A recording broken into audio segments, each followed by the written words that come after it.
1951. The Associated Equipment Company works at Southall on the western edge of London. A machine rolls out of the assembly hall for the first time. It stands almost 10 feet tall. It stretches 24 feet from nose to tail. 6 wheels. A slab of a cab. A steel frame where its wartime ancestor had used ashwood. It looks like a factory that learned to drive. It looks slow. It looks blunt. There is nothing sleek about it. Nothing clever. Nothing that says the future. It was built for one job above all others. To hook onto a heavy gun and drag it across a battlefield. And here is the strange part. The guns it was built to pull would be obsolete within a decade. The heavy-towed artillery, the medium field pieces, the whole idea of dragging a cannon into position behind a truck, rockets and missiles and self-propelled guns were about to make all of it redundant. The gun would die. The gun tractor would not. This machine would still be working 30 years later, in the mud of British Army depots, and the forests of Scotland and the yards of showmen who hauled fairground rides across the country. It would outlast the artillery it was designed to serve. It would outlast the company that built it. It would outlast almost everything around it. Its name was the AEC Militant, and it was the truck that refused to become useless. To understand why the Militant existed, you need to understand the problem Britain faced after 1945. The war was won, the empire was still vast, and the British Army was still moving on the back of a vehicle designed in the 1930s. That vehicle was the AEC Matador, a 4-wheel drive medium artillery tractor. More than 10,000 had been built. It had hauled guns across the deserts of North Africa and the fields of Normandy. It was tough.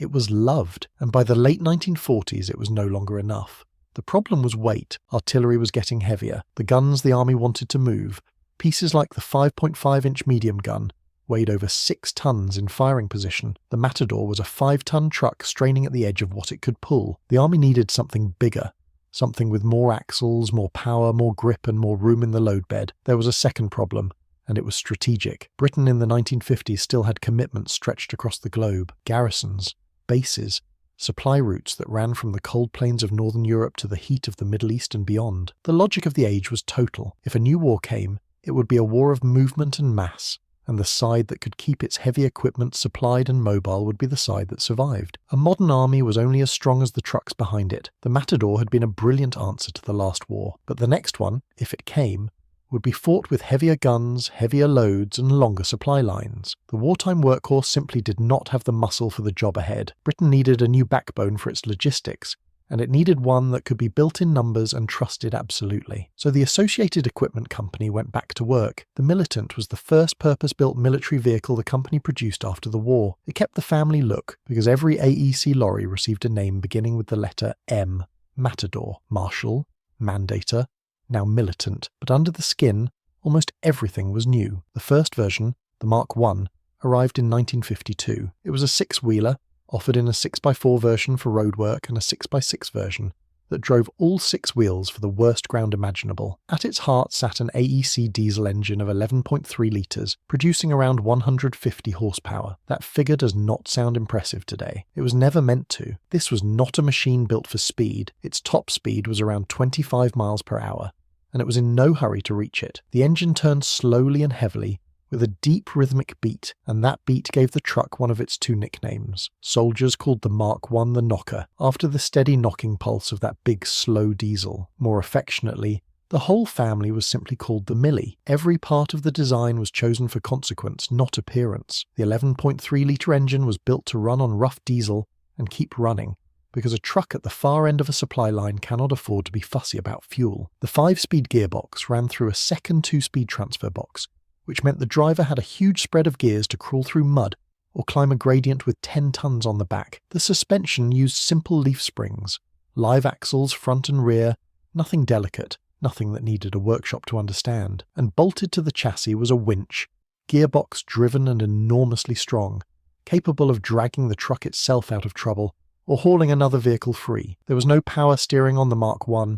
At low speed, turning that wheel was a full-body effort. The men who drove it earned every mile, but the trade was reliability, and the Militant delivered it. The winch was described as extremely strong and reliable. The whole machine was built to the same idea. Make it simple, make it heavy, make it work. Look at the dimensions and you understand the mindset. Almost 10 feet tall, 8 feet wide, 24 feet long, unladen, It weighed around 10 tons before a single crate was loaded onto it. This was not a vehicle designed to hide or to dash or to impress. It was designed to arrive, whatever the ground, whatever the weather, whatever had gone wrong ahead of it, and that steel cab frame mattered more than it might seem. The wartime Matador had used a frame of ash wood, a legacy of an older era of coach building. The Militant replaced it with steel, a small change that spoke of a bigger one. This was a machine built for the industrial logic of the atomic age, not the craft traditions of the 1930s. Everything about it said permanence.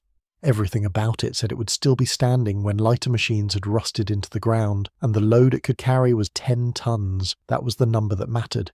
10 tons of ammunition, 10 tons of stores, 10 tons of engineering equipment, moved across ground that would stop an ordinary lorry dead. Here is the detail that tells the real story of this truck. It was designed as a gun tractor, but of the roughly 3,200 Mark Is eventually built, only about 350 were ever fitted out as artillery tractors. Barely 1 in 10. The rest became something else entirely. Cargo trucks, fuel tankers carrying thousands of gallons, crane carriers, tipper trucks, recovery vehicles, tractors for heavy trailers. The army took a machine built to pull cannons and quietly turned it into the thing that carried everything. The gun tractor had already started to outlive the gun. Now, before we get into where the Militant actually served and how it earned its long life, if you are enjoying this deep dive into British military engineering, take a second and hit subscribe. It costs nothing, and it genuinely helps the channel grow. The Militant never went to war in the way a tank or a fighter does. Let us be honest about that from the start.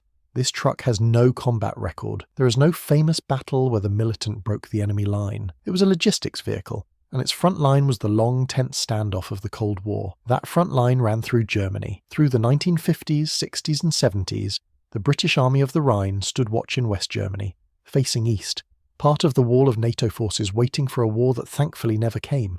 And behind every unit, behind every gun and every soldier, ran the supply chain: fuel, ammunition, spare parts, bridging equipment, recovery gear. All of it had to move in all weather, across country churned to mud by exercises and armour. The Militant moved it. Special left-hand drive versions were built specifically for service in Germany, so British drivers could work on continental roads. The truck became a fixture of British bases across the country, hauling and towing and recovering year after year. Picture the reality of that work. A German winter, the ground frozen hard, then thawed to a swamp, an exercise unfolding across farmland, hundreds of vehicles moving through the dark, fuel running low at the sharp end, ammunition needed forward, bridging equipment that had to reach a river crossing before dawn. None of it happened without trucks, and the heaviest, dirtiest, most thankless of those loads landed on the Militant. It carried in the roles the fighting soldiers rarely thought about until they needed them. It served with the Royal Corps of Transport, moving stores across the theatre. It served with the Royal Engineers,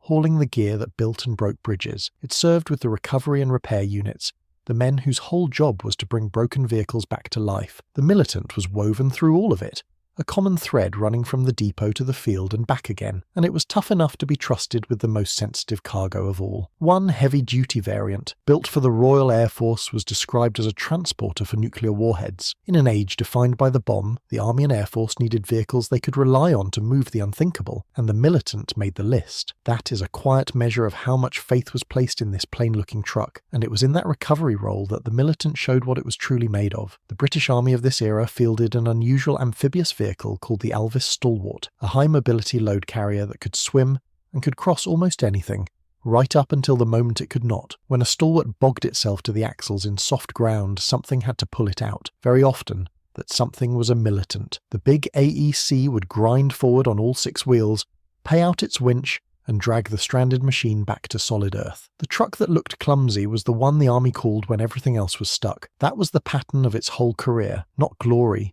Reliability. The Militant was the vehicle behind the vehicles, the machine that made everything else possible, and it did that job through decade after decade of Cold War tension, without drama and without failure. The Mark I soldiered on far longer than anyone planned. Records and the accounts of the men who served with them put Mark I Militants still in army use as late as the mid-1980s. One Royal Engineers veteran recalled taking his heavy goods vehicle driving test on a Militant at Mönchengladbach in Germany around 1980, when the truck was already close to 30 years old. Think about that. A vehicle designed at the start of the 1950s, still teaching soldiers to drive at the start of the 1980s, still working, still trusted. But the Militant was not finished evolving. In 1966, a new version appeared, the Mark III, and it was a genuinely more powerful machine. By this point, the parent company had been absorbed into Leyland Motors, and the Mark III would prove to be effectively the last purpose-built AEC military vehicle line. It went out at the top of its game. The Mark III used a bigger engine, an AEC unit of 12.5 litres producing 226 horsepower, a substantial jump over the Mark I. It drove all 6 wheels as standard. It had a 6-speed gearbox and planetary reduction gears in the hubs for extra pulling power at the wheel. And crucially, it finally had hydraulic power-assisted steering, sparing its drivers the brutal low-speed wrestling match of the older truck. It was bigger in every dimension, stretching nearly 30 feet in length, and it could carry a gross weight approaching 28 tons. This was a heavier, stronger, more modern machine, and it took on the hardest jobs of all. Around 200 of the 600 T11 Mark IIIs built were completed as recovery vehicles, and this variant is worth pausing on. The recovery version carried a Coles crane with a dual-section extending jib. It could lift nearly 5 tons on outrigger jacks, or take a suspended tow of over 5 tons with the jib locked and braced. Fittingly, the recovery Mark III was designed by Scammell of Watford, one of the great names in British heavy haulage and recovery engineering. So the Militant that had spent its Mark I life pulling stranded vehicles out of the mud now had a version built specifically to be the strongest recovery truck in the fleet. The Rescuer became a specialist at rescue. The Mark III served into the early 1990s. When they finally retired, the recovery variants were replaced by Foden's 6x6 recovery trucks, and the transport Militants gave way to the Bedford heavy trucks of a new generation. By then, the Militant had done something remarkable. It had watched the entire reason for its own existence disappear, and it had simply carried on regardless. Remember why this truck was built: to tow heavy artillery. But across the exact decades the Militant served, that mission was dying. Armies were replacing heavy-towed guns with rockets, with guided missiles, and with self-propelled artillery that carried itself into battle on its own tracks and needed no tractor at all. The job the Militant was designed for was fading away in real time. A lesser vehicle would have retired with the mission. The Militant did the opposite. It shrugged off the loss of its original purpose and became indispensable at everything else: carrying, recovering, refueling, lifting, hauling. The gun tractor outlived the age of the gun tractor, and it did it by being too useful to throw away. Let us put the Militant against the machine it grew from, because that comparison tells you why it lasted. On paper, the wartime Matador was the more famous vehicle. It had the combat history. It had the legend of the Desert War. It was lighter, shorter, easier to handle in tight spaces, and it was adored by the men who drove it. When surplus Militants and Matadors both reached the civilian market, many buyers actually preferred the older Matador for forestry work, because the Militant's greater length and third axle made it harder to turn on a narrow forest track. Some owners even cut the chassis of a Militant down and removed an axle, trying to recreate the handier Matador using the newer truck's stronger running gear. But in raw capability, there was no contest. The Militant carried twice the load. It had far more power. It had 6 driven wheels against the Matador's 4. It could pull heavier, carry heavier, and recover heavier. Where the Matador was a beloved 5-ton workhorse, the Militant was a 10-ton monster, and when the job was simply too big for anything else, the Militant was what the army reached for. The Matador was the more charming machine.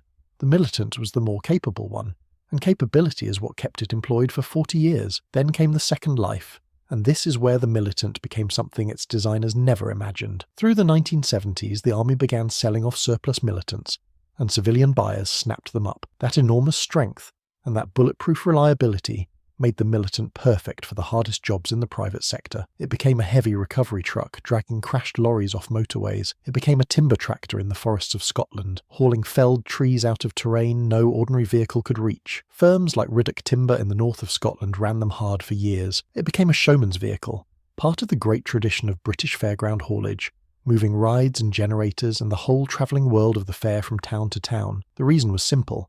A civilian buyer in the 1970s could purchase cheaply a truck built to military standards, engineered to run for decades, and almost impossible to wear out. For a small haulage firm or a forestry contractor or a travelling showman, that was an extraordinary bargain. You bought a machine the British Army had trusted with its heaviest work and you put it to yours. There was even a documented case in 1986 of a Militant tanker bought for export to Africa, a deal that fell through and left the truck as one of the last of its kind still in working service. Wherever there was a load too heavy and a road too rough, someone, somewhere, was still running a Millie. The showmen loved them especially. The world of the British travelling fair has always run on big, strong, characterful vehicles, and the Militant fit that world perfectly. It could haul the heaviest ride, generate the presence of a machine that meant business, and keep going season after season on roads that punished lesser trucks. For decades, a Militant grinding through a town at the head of a fairground convoy was a familiar sight, its slow diesel beating out that same rhythm the soldiers had named it for, and some of them found immortality. Consider one particular survivor,